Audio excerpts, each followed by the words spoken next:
तो आज हमारा फिजिक्स पर तीसरा वीडियो ये बनने जा रहा है। 2 वीडियो इसके पहले बनाया जा चुका है, जिसमें आज बताएंगे अच्छी रेखा पर स्थित बिंदु पर विद्युत क्षेत्र की तीव्रता ज्ञात करना। तो यहाँ पर आपका intensity of electric field at point on the axial line. तो यहाँ पर बताया जा रहा है कि यह जो आपका हेडिंग है बहुत इंपॉर्टेंट है। यह आपका अच्छी स्थित और निरक्षी स्थित विद्युत क्षेत्र, यहाँ पर अच्छी रेखा पर स्थित बिंदु पर विद्युत क्षेत्र की तीव्रता ज्ञात करना। तो यहाँ पर विद्युत द्विध्रुव के कारण यह आपका ज्ञात किया जाएगा। यहाँ पर यह तो अच्छी स्थित है, इसके बाद निरक्षी स्थित होगा और आपका विद्युत विभव में भी अच्छी स्थित और निरक्षी स्थित। ये जो 4 हेडिंग हैं यह बहुत इंपॉर्टेंट है, जो परीक्षा में अक्सर क्वेश्चन को पूछा जाता है। इस बार आने की बहुत चांसेस है इन 4 हेडिंग से। एक आपका यहाँ पर अच्छी रेखा पर स्थित विद्युत द्विध्रुव के कारण और निरक्षी रेखा पर स्थित या भी विद्युत द्विध्रुव के कारण और विद्युत विभव में अच्छी और निरक्षी स्थिति। ये जो 4 हेडिंग बहुत इंपॉर्टेंट है, जो कि बोर्ड की परीक्षा में इस बार आने के चांसेस बहुत ज़्यादा है। तो आप लोग ये जो 4 हेडिंग हैं इसको बहुत अच्छी तरीके से तैयार कर लीजिएगा। तो आते हैं हम इस पॉइंट पर चर्चा करते हैं। तो अच्छी रेखा और निरक्षी रेखा। तो यहाँ पर हम अच्छी रेखा पर चर्चा करेंगे, जिसमें मान लेते हैं कि कोई विद्युत द्विध्रुव आघूर्ण है। तो विद्युत द्विध्रुव आघूर्ण जो है वह किससे बना होता है? वह विद्युत द्विध्रुव आघूर्ण जो है परिमाण में समान तथा प्रकृति में विपरीत अगर 2 आवेश हैं तो इन दोनों आवेशों के युग्म को विद्युत द्विध्रुव कहते हैं। तो यहाँ पर हम मान लेते हैं कि कोई आपका विद्युत द्विध्रुव है, जो -q आवेश यहाँ पर लिख दे रहे हैं और यहाँ पर +q आवेश, और इनके बीच की दूरी (2d), इनके बीच की दूरी (2d). अब मान लेते हैं -q आवेश ए बिंदु पर स्थित है और +q आवेश बी बिंदु पर स्थित है। यह रहा आपका विद्युत द्विध्रुव। और विद्युत द्विध्रुव आघूर्ण का डिफिनेशन इससे पहले वाले वीडियो में बताया जा चुका है कि अगर आपका किसी एक आवेश का परिमाण और उनके बीच की सदिश दूरी के गुणनफल को विद्युत द्विध्रुव आघूर्ण कहते हैं। तो इसमें आपको अच्छी स्थिति में बताना है। तो अच्छी स्थिति में हम क्या करते हैं, इसका मध्य बिंदु को ही हम O मानते हैं। यह जो आपका विद्युत द्विध्रुव आघूर्ण इसका मध्य बिंदु। अब O से r दूरी पर हम अच्छी स्थिति में किसी पॉइंट को लेते हैं। r दूरी पर किसी पॉइंट को लेते हैं, जिस पर विद्युत क्षेत्र की जो तीव्रता है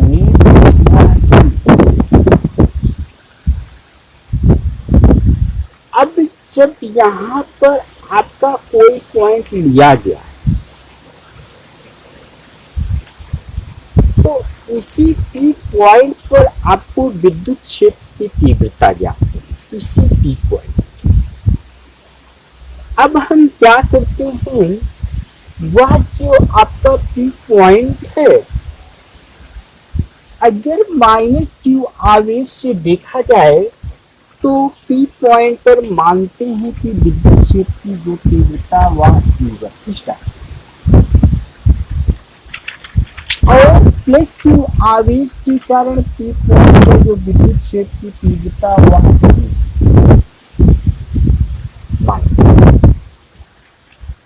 तो यह आपका रहा। अगर यह जो है पी पॉइंट ओ से स्मॉल आर दूरी पर स्थित होता है,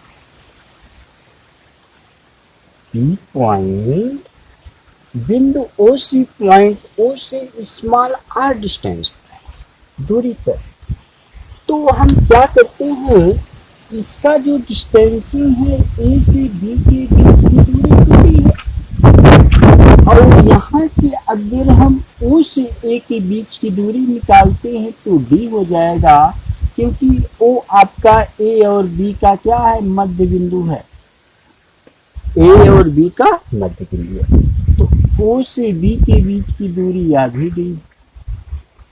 अगर हम ए से पी के बीच की दूरी ज्ञात करें, ए से पी के बीच की दूरी हम फाइंड करते हैं, तो क्या होगा, यहाँ से बी ऐड हो जाएगा, माने आपका आर प्लस और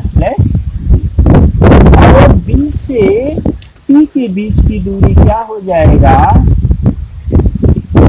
आर माइनस,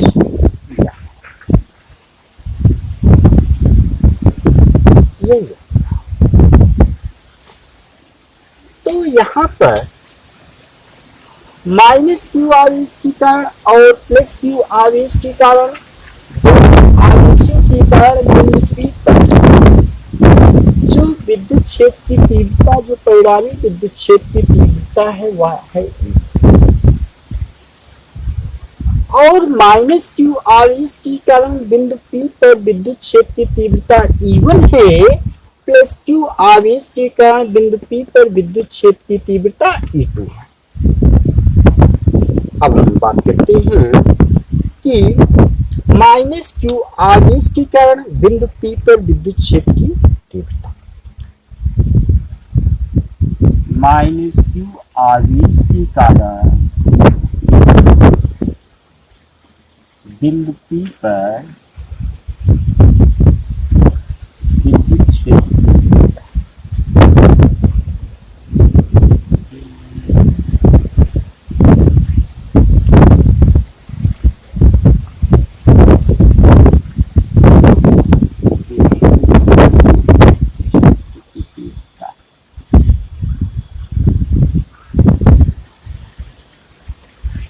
तो क्या होगा, E1 बराबर क्या मिलेगा, 1/4π0 क्या होगा, Q upon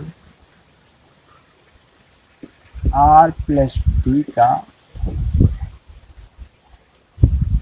R plus D का, या तो इक्वेशन नंबर 1 है।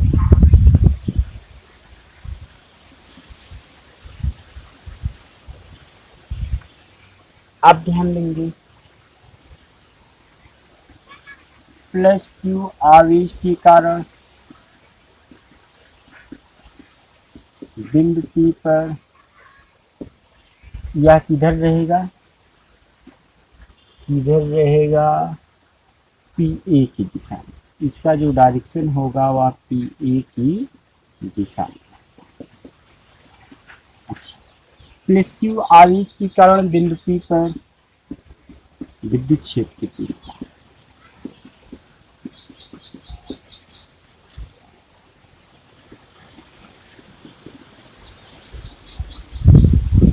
E2 इज इक्वल टू क्या मिलेगा, 1/4πε0 Q upon R minus D का,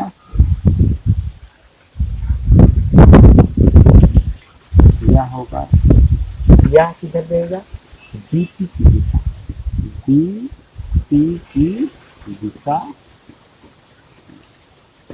यहाँ पी पॉइंट से जो आपका E1 और E2 जो यह जो दोनों विद्युत क्षेत्र की जो तीव्रताएं फाइंड हुई हैं, ज्ञात हुई हैं, यह दोनों एक दूसरे के विपरीत दिशा, जब एक दूसरे की यह दोनों विपरीत दिशा में हैं तो आप कह सकते हैं कि जो आपका माइनस क्यू और प्लस क्यू आवेश की कारण, मानो विद्युत द्विध्रुव के कारण बिंदु P पर विद्युत क्षेत्र की तीव्रता लिखेंगे। विद्युत द्विध्रुव के कारण बिंदु P पर परिणामी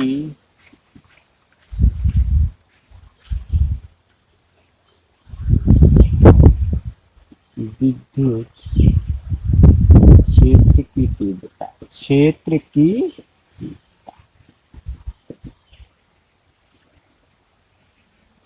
तो क्या करेंगे, E is equal to E2 minus E1,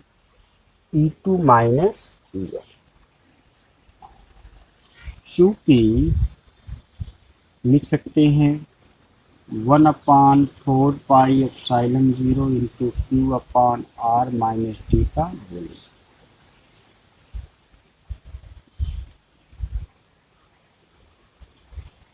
minus 1/4 pi epsilon 0 Q/R plus D का।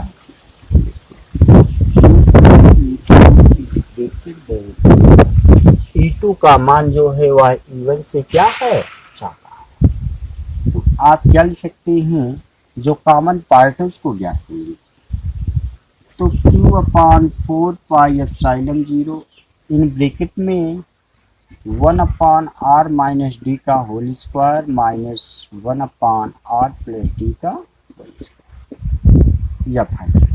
अब इसको हम हल करेंगे तो मिलेगा क्या, Q/4 पाई एप्सिलॉन 0 इन ब्रैकेट में, इसको हल कर लेते हैं तो R माइनस डी का whole square into R plus D का होल स्क्वायर, इसका फिर ये बुरा कर देते हैं,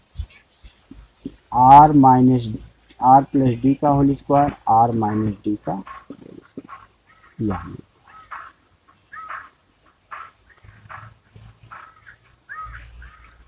तो यह हमें फाइंड होता है। आगे हम क्या करते हैं, Q/4 पाई एप्सिलॉन 0, अगर इसको हम विस्तार कर देते हैं तब भी कोई समस्या नहीं, और E square minus D square का फार्मूला लगाते हैं तो विस्तार हम कर देते हैं, R square plus D square 2RD minus R square minus D square plus 2RD अपान मिलेगा क्या, R square minus D square का, या तो जब इतना हमें प्राप्त होता है तो जो आपका प्लस माइनस के चिन्ह में वो कैंसिल हो जाता है, क्या मिलता है, Q/4 पाई epsilon 0 into 2RD plus 2RD अपान R स्क्वायर माइनस का होल स्क्वायर। आगे हमें क्या फाइंड होता है, Q/4 पाई एप्सिलॉन 0 4RD अपान R square minus D square का होल स्क्वायर।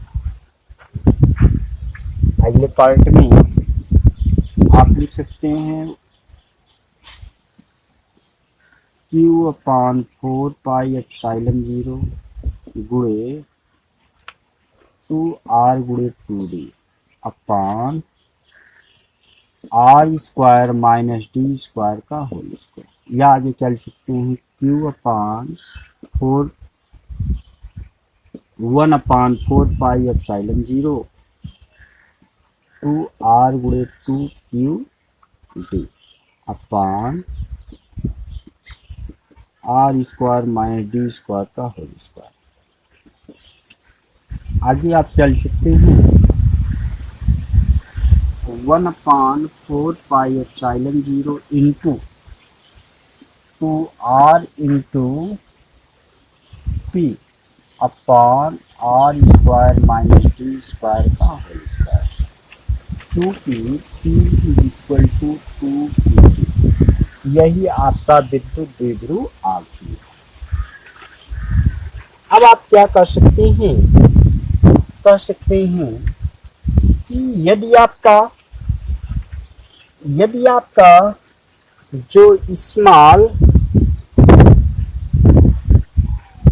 जो यहाँ पर स्मॉल r है वह वेरी इम्पोर्टेंट, माने जो स्मॉल r का वैल्यूएशन है वह d से बहुत बड़ा है, तो d को क्या कर देंगे, नगण्य कर देंगे। जब d को नगण्य कर देंगे तो हमारा जो E बराबर जो हमें फाइंड होगा वह मिलेगा 1/4πε0 इंटू 2r गुणे p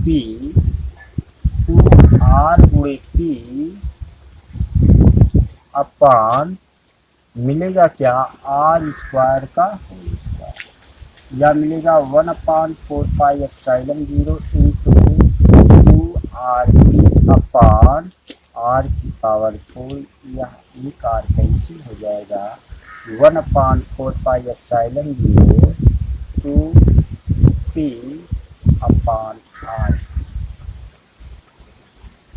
तो यहाँ हमें क्या होता है, यह हमें फार्मूला प्राप्त होता है कि E equal to 1/4πε0 2p upon r। यह आपका अच्छी रेखा पर स्थित बिंदु पर विद्युत क्षेत्र की तीव्रता है।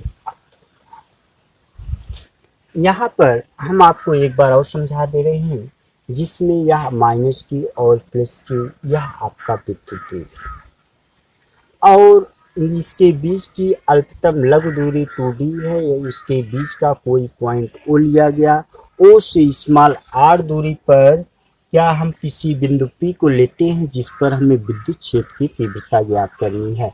अब माइनस q आवेश के कारण जो बिंदु P पर विद्युत क्षेत्र की तीव्रता E1 है। अब E1 को यहाँ पर फाइंड किया गया है कि माइनस q आवेश के कारण बिंदु P पर विद्युत क्षेत्र की तीव्रता E1 equal to 1/4πε0 q upon r plus D का होल स्क्वायर। यह इक्वेशन 1 बना दिया गया।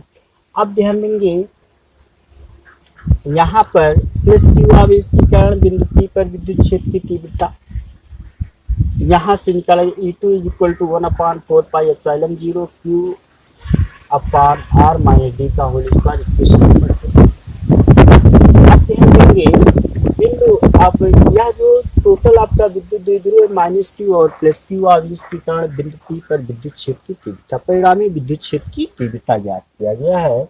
तो E equal to E2 minus C1, यहाँ पर 1/4πε0 यह वैल्यूएशन देख लेंगे कि जब यहाँ पर इसके बीच की दूरी का जो मान है वह स्मॉल r है और यह d है, यह भी आपका d है। अगर हम इसको यहाँ तक लेते हैं तो d यहाँ पर क्या हो जाएगा, ऐड हो जाएगा। जब ऐड हो जाएगा तो r प्लस डी हो जाएगा और यहाँ पर क्या हो जाएगा, यहाँ पर d घट जाएगा तो r माइनस डी हो जाएगा। यही पॉइंट लिया गया है। तो यहाँ पर आपको बताया गया जा रहा 1/4πε0 q upon r minus D का whole square minus 1/4πε0 q upon r plus D का होल स्क्वायर, जहाँ पर E2 is greater than E1। E2 का जो वैल्यूएशन है E1 से ज़्यादा है। इसको हल किया गया, जो कॉमन है इसको कॉमन पार्ट कर लेते हैं 1/4πε0 और q को क्या कर लेंगे, कॉमन कर लेंगे और 1/r माइनस डी का whole square minus 1/r plus D का होल स्क्वायर यह मिलता है। अब क्या करते हैं, यह आपका हर दोनों डिफरेंस है तो हम क्या किए, पीछे गुणा कर दिए और हर के पार्टों को आपस में गुणा कर दिए, यह हल हो गया इसका। अब इसका हम क्या किए, विस्तार करके माइनस से गुणा कर दिया गया, तो R square plus D square plus 2r minus R square minus D square plus 2r। आपका नीचे का सेम प्रक्रिया है, इसका आपस में गुणा कर देंगे तो R square minus D square के फॉर्म में कन्वर्ट हो जाएगा। तो तो यहाँ पर 2rd और 2rd आपस में यहाँ बचा है, तो इसको हम क्या किए हैं, ऐड कर दिया गया है। यह पार्ट देखेंगे सेम, यह पार्ट देखेंगे यहाँ पर यह सेम। तो 4rd अपान आई स्क्वायर माइनस डी स्क्वायर का होल स्क्वायर हो गया, या क्यू अपान 4πε0 गुणे इसको हम 2r गुणे 2d में इसको कन्वर्ट कर दिया गया। यहाँ पर आप अब क्यू को हम क्या कर दिए, डी के साथ गुणा कर दिए, क्यू को डी के साथ गुणा, तो 1/4πε0 2r गुणे 2qd, क्योंकि आपका 2qd जो है वो आपका फार्मूले के फॉर्म में है, इसलिए हम क्या कर दिए, इसको अलग कर दिए। तो अलग करने के बाद हमें क्या फाइंड होता है कि 1/4πε0 2r गुणे p अपान आई स्क्वायर माइनस डी स्क्वायर का, या जहाँ p आपका विद्युत द्विध्रुव आघूर्ण है।